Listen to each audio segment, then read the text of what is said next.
Hi everybody, Marty Rubin, and I'm back for another segment of Marty's Corner.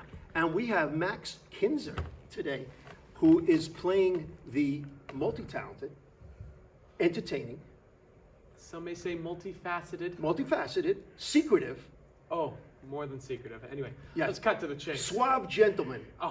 Henri Baurel, I appreciate it. in the hit musical An American in Paris. Indeed, indeed. So welcome. Thank you very much. So the last we saw of you, you were Chuck Cranston, the very bad boyfriend in Footloose. You played a very bad guy in that he was one. awful. I know. He was truly awful, but it was very easy to get into that role. I mean, I have a lot of pent-up anger. Now, so. Well, now you're playing a completely different character. Yes. Which shows your range. You got a lot of range. Yes, exactly. I mean, Evan says it perfectly when he told me this 3 years ago when we first started working together, but he always called me the chameleon. Yes. And so he definitely said that on the back of the lottery ticket he gives everyone. He says, "Great job to the chameleon," or whatever. And so it's very awesome to be able to perform one of his shows as Chuck Cranston, and then the complete opposite. It's great. Henri Baurel. It's great. Hey, you get to sing some real classic songs. Oh, yeah. It's wonderful. It's marvelous. Yeah, exactly. Well, I mean, I did a show back in 2017. Nice Work If You Can Get It, obviously. And there was a lot of these songs that I'd done, including "Swonderful." Another song that I knew was "They Can't Take That Away From Yeah, Me." yeah. It's and it's just beautiful what. I mean, it's such classic Broadway. Exactly. I mean, when you're singing that, with Jacob and Brandon, do you feel that chemistry between the three of you? I mean, it was very interesting how the very first music rehearsal, Jacob was right behind me, and so when we started singing, it just kept going, and then it was like, well, I mean, we're not going to stop. There was no. You guys are great together on that. I know, and then when Brandon got introduced into the production, it was just, it was just immediately like clicked, Right, and it just right. worked out perfectly. Everyone's. It's really good. This morning we had a special performance of American in Paris for schools. Do you feel a different vibe when you're playing in front of a younger audience like that?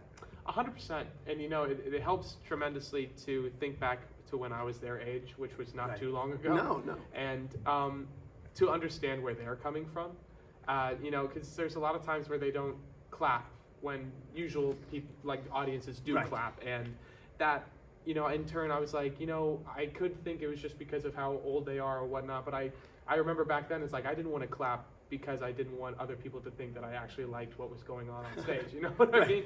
And so It's a different thought process. Exactly. So when I was up there, I just wanted to, I wanted to do the show, and then in the talk back, I feel like it was really easy to just be like, hey, listen, we're as cool and as they enjoyed that too. as weird as any one of you out there. Right. I mean, when after the show, you sat and you talked to the audience. They were asking questions. I mean, that was kind of a cool moment. Oh, it was a great moment. I think it's something that a lot of us took in to not take for granted, because we listened to a lot of the people on like us when we were younger, and they said all the same things that the people before them said, and I feel like we wanted to kind of break that, Yes.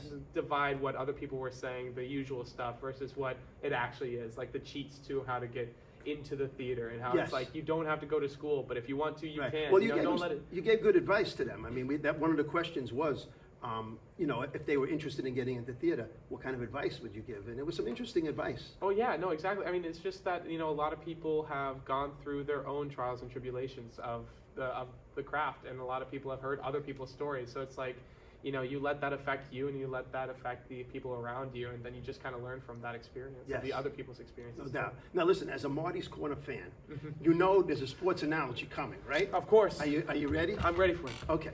So, in a big moment in a baseball game, Heard. when I was getting up to bat, and I would feel that adrenaline coming, and then I got a big double, and I'm standing at second, and I'm looking at the fans cheering, and my teammates are cheering, and I'm thinking, life's good.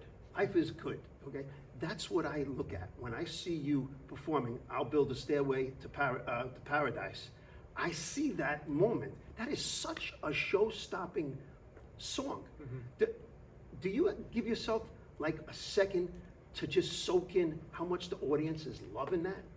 It's crazy, because there are times that I want to feel that I think it'll happen a lot more towards the end of the runs, because each time that I finish it, I think about, okay, what didn't I do, what did I do correctly or anything like that. You're doing a lot correctly. Let me tell you, the crowd is loving it. I appreciate it, Yeah. but it's the typical actor's mind. You know what I mean? Yes. You're constantly working. You're constantly like, chiseling away at the statue you're creating of yourself, and Yes.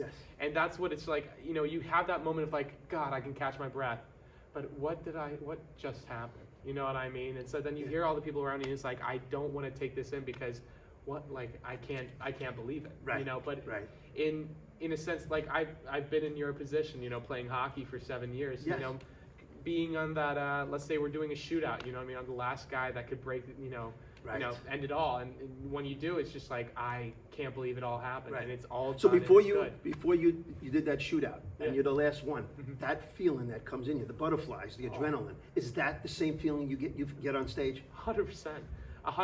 And each time, especially with such a number like I'll Build a Stairway to Paradise, it's just like, it's something that you need to just do right to the character of Henri Baurel, because Yes.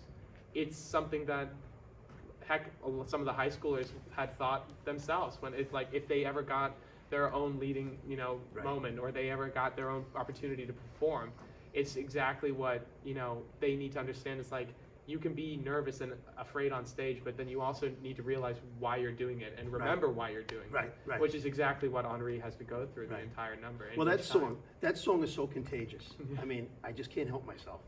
I'll build a stairway to paradise. With a new step every day. I mean, it gets lower, but I and love it. I'm going to get there. I'm a little tired. No, so that's I- good. That's good. The only thing missing is your top hat and your magic cane. Listen, you know? I think that's exactly why I can, like, as soon as I catch that cane, I'm like, okay, I feel like I can sing this now. But outside of that, I'm just like, shaking, legs Right. shaking, and just, Right. nah, I can't do that. Well, it's funny. Like when I know in sports that before the game you're nervous, you feel the butterflies. But the 100%. first time you get up and the first time you feel the ground, everything goes away because everything that you trained for, you're able to do, and that's what all of you do. Exactly. You're ready for the moment. Exactly, and you know what? That's exactly what happens. It's like when you lace up your skates, or when you're lacing up your cleats, or you're getting ready for the game. You go out there.